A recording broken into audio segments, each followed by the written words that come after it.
नमस्कार दर्शकों, सबकी मंगल कामना के साथ आज इस वीडियो में लाभ पंचमी की सारी जानकारी दी जाएगी, जिसमें लाभ पंचमी कब है, दिन व दिनांक क्या रहेगी, पूजा का समय क्या रहेगी, पूजा की विधि और लाभ पंचमी की कथा। तो चलिए शुरू करते हैं। यदि आप हमारे चैनल पर नए हैं तो चैनल को सब्सक्राइब जरूर करें। दर्शकों, कार्तिक मास के शुक्ल पक्ष की पंचमी तिथि को लाभ पंचमी के नाम से जाना जाता है।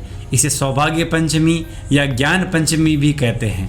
गुजरात में लाभ पंचमी को साल का पहला कार्य दिवस होता है, इसलिए इस दिन व्यापारी बही खातों की पूजा करते हैं। इस दिन माता पार्वती, भगवान शिव और भगवान गणेश जी की पूजा अर्चना की जाती है। इस दिन सभी प्रकार की कामनाओं को पूरा करने के लिए व्रत जरूर रखना चाहिए। इस दिन विशेषकर भगवान शिव जी की परिवार का पूजन करना विशेष फलदायी होता है। लाभ पंचमी के दिन पूरे मन से भगवान शिव के परिवार की पूजा करने से परिवार व व्यापार में सुख समृद्धि आती है और जीवन के समस्त कष्टों से मुक्ति मिलती है। साथ ही व्यापार में तरक्की होती है। लाभ पंचमी को तरक्की करने का शुभ दिन माना जाता है। इस दिन भगवान श्री गणेश जी का पूजन करने से व्यापार में अवांछित लाभ मिलता है तथा शिव पार्वती का पूजन करने से सौभाग्य की प्राप्ति के साथ साथ जीवन में आ रही सभी बाधाएं दूर होती है। घर परिवार में सुख शांति के साथ साथ सौभाग्य का वास होता है। लाभ पंचमी के दिन सुबह जल्दी उठें और प्रातःकाल स्नान करें। इसके बाद सूर्यदेव को जल दें, फिर व्रत का संकल्प लें। इसके बाद भगवान गणेश जी, भगवान शिव, माता पार्वती की प्रतिमाओं के समक्ष बैठ जाएं और भगवान गणेश को चंदन, सिंदूर, अक्षत, धूप और दुर्वा आदि अर्पित करें। इसके बाद माता पार्वती और भगवान शिव को कुमकुम, बेलपत्र, फूल आदि से पूजा करें और माता पार्वती को लाल वस्त्र, इत्र, हल्दी आदि अर्पित करें। लाभ पंचमी के दिन लेखनी, किताब, कॉपी और स्टेशनरी संबंधी वस्तुओं का पूजन करना चाहिए। इसके बाद भगवान गणेश और माता पार्वती व शिव जी के मंत्रों का जाप करें। साथ ही सफ़ेद रंग की मिठाई का भोग लगाएं। फिर अगले दिन सूर्योदय के बाद व्रत खोलें।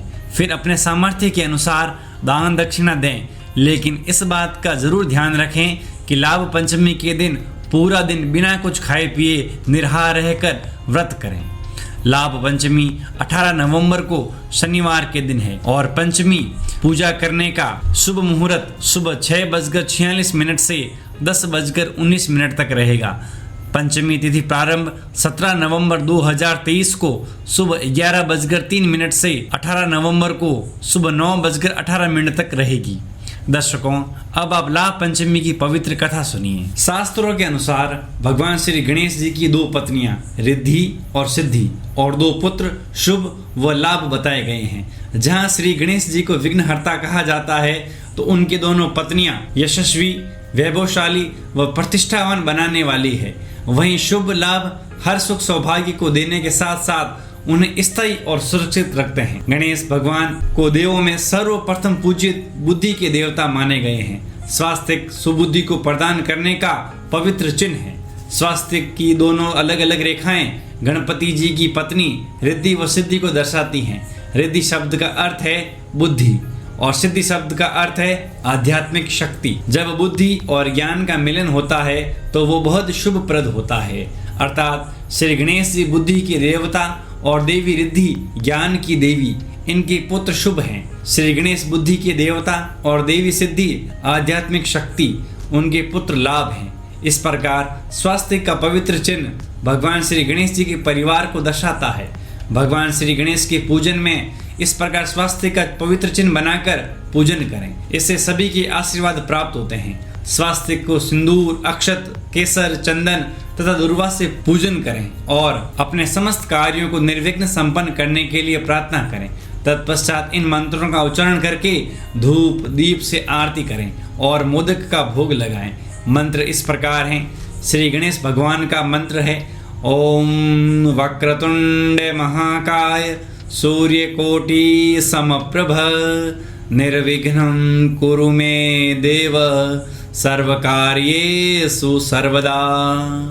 ओम गं गणपतये नमः। रिद्धि देवी का मंत्र है ओम हेमवर्णाय रिद्धिये नमः। सिद्धि देवी का मंत्र है ओम सर्वज्ञान विभूषाताय नमः। शुभ मंत्र है ओम पूर्णाय पूर्णमदाय शुभाय नमः। लाभ मंत्र है ओम सौभाग्य प्रदाय धन धान्य युक्ताय लाभाय नमः। प्रथम पूज्य भगवान श्री गणेश जी की पूजा हर शुभ कार्य करने से पहले की जाती है। विवाह जैसे शुभ कार्यों की पूजा पाठ में सभी देवी देवताओं के बीच श्री गणेश भगवान का स्थान प्रथम होता है। बात जब उनके विवाह की होती है तो बड़े विचित्र संयोग के साथ श्री गणेश जी का विवाह हुआ था। पौराणिक कथा के अनुसार भगवान श्री गणेश जी ब्रह्मचारी रहना चाहते थे। देव योग से ऐसे संयोग बने कि उनका ब्रह्मचारी रहने का संकल्प तो टूटा ही, उनके एक नहीं दो स्त्रियों से विवाह हुआ। वह है रिद्धि और सिद्धि। आइए जानते हैं कैसे बनी रिद्धि सिद्धि उनकी पत्नियां। एक पौराणिक कथा के अनुसार एक बार भगवान श्री गणेश जी तपस्या कर रहे थे। तभी वहां से तुलसी मैया जी गुजरती हैं और उन्हें देखकर मोहित हो जाती है।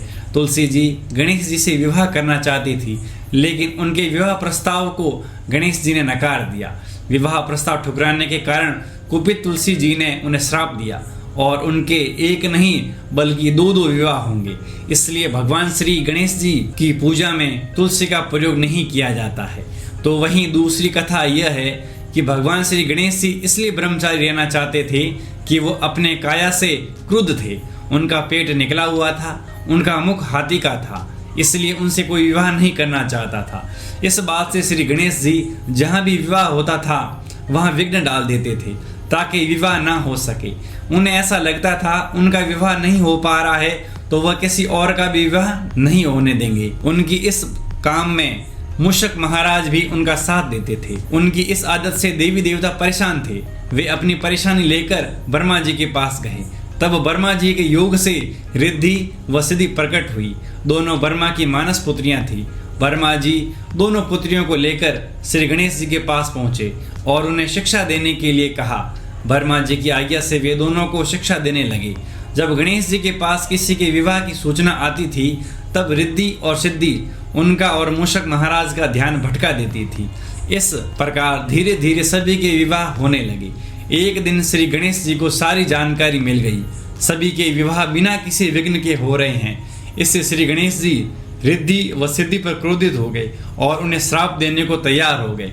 तभी ब्रह्मा जी आते हैं और श्राप देने से उन्हें रोकते हैं। तब ब्रह्मा जी श्री गणेश जी को रिद्धि व सिद्धि से विवाह करने का प्रस्ताव रखते हैं। उनके बाद दोनों का विवाह बहुत धूमधाम से होता है। उनके बाद 2 पुत्र होते हैं जिनका नाम है शुभ और लाभ। बोलिए गणेश भगवान की जय। दर्शकों, वीडियो को पूरा देखने के लिए धन्यवाद। अगर आपको हमारा वीडियो पसंद आया हो तो चैनल को लाइक, शेयर और सब्सक्राइब जरूर करें। धन्यवाद।